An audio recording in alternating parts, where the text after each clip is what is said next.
Who says buying a CPN is a mistake? Many organizations agree buying a CPN is a mistake. The Federal Trade Commission, the Better Business Bureau, the Social Security Administration, just to name a few.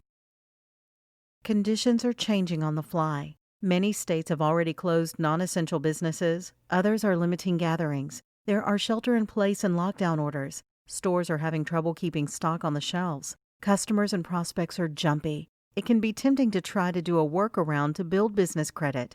Don't. It'll only come back and bite you.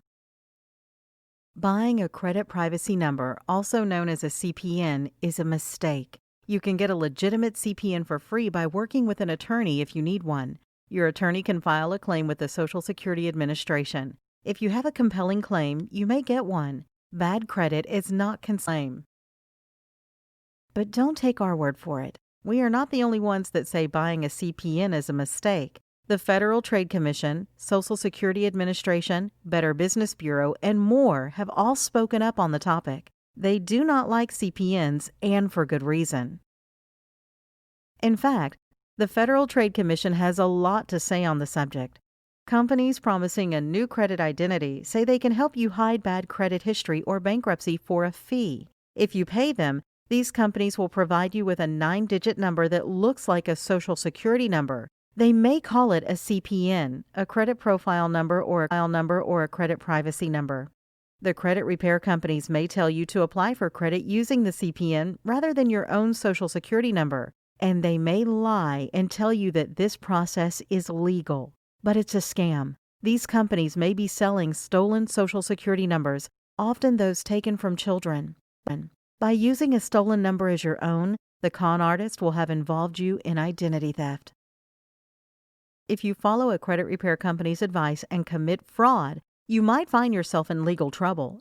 It's a federal crime to lie on a credit or loan application and misrepresent your Social Security number.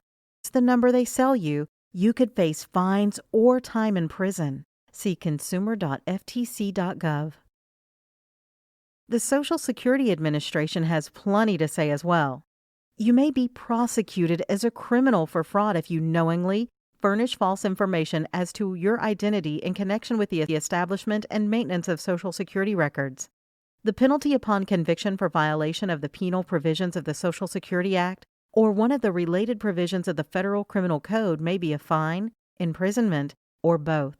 The penalty ranges from a fine of not more than $500, imprisonment of 1 year, or both, to a fine of not more than $10,000, imprisonment of not more than 15 years, or both.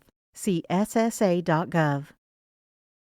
The Department of Justice says a CPN is a 9-digit number that some credit repair agencies claim can be used as a replacement for a Social Security number in credit and loan applications.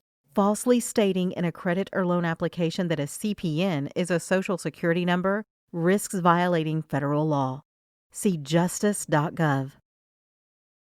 The Better Business Bureau chimes with simply this: misrepresenting your Social Security number is a crime. See bbb.org.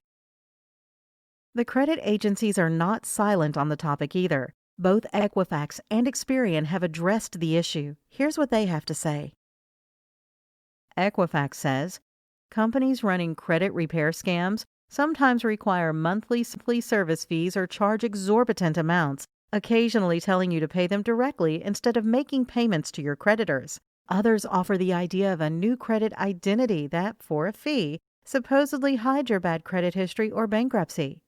If you pay that fee, the fraudulent credit repair company may provide you with a 9-digit Social Security number, and that is often referred to as a CPN, which stands for Credit Profile Number or Credit Privacy Number. But the CPN may actually be a Social Security number the company has stolen from someone else.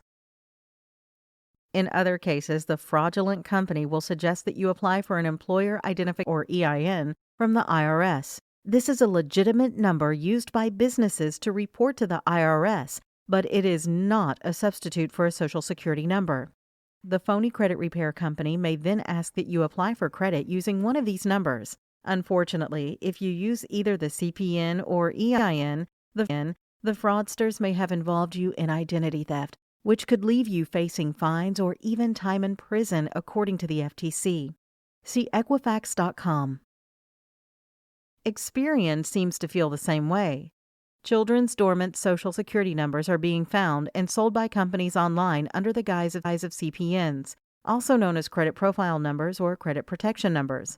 Using deceased, found, or otherwise illicitly obtained Social Security numbers is not something new. Most identity theft prevention programs consider deceased and non-issued ranges as identity theft red flags under the FACTA red flag guidelines.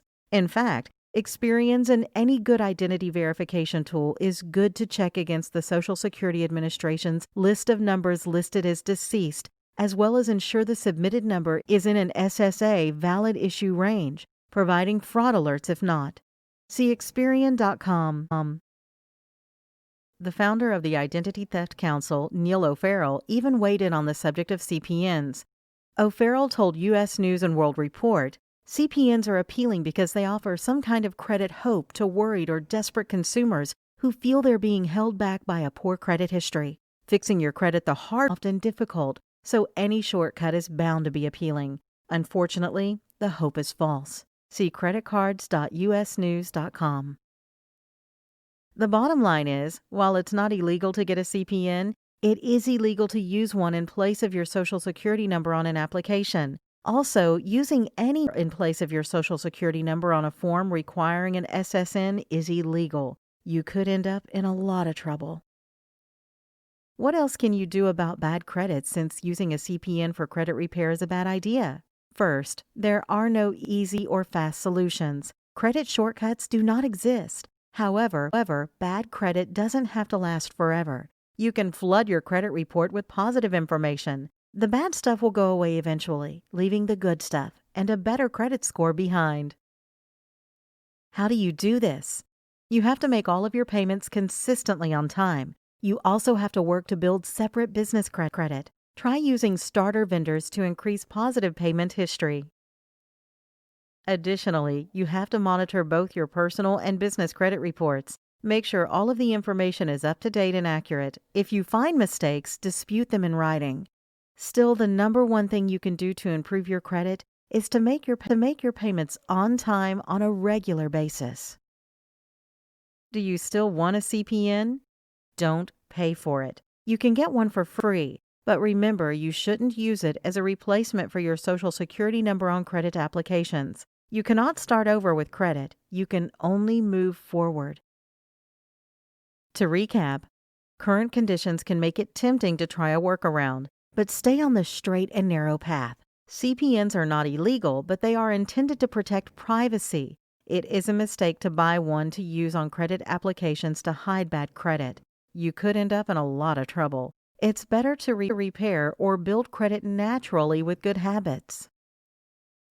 Contact us today to learn more about why buying a CPN is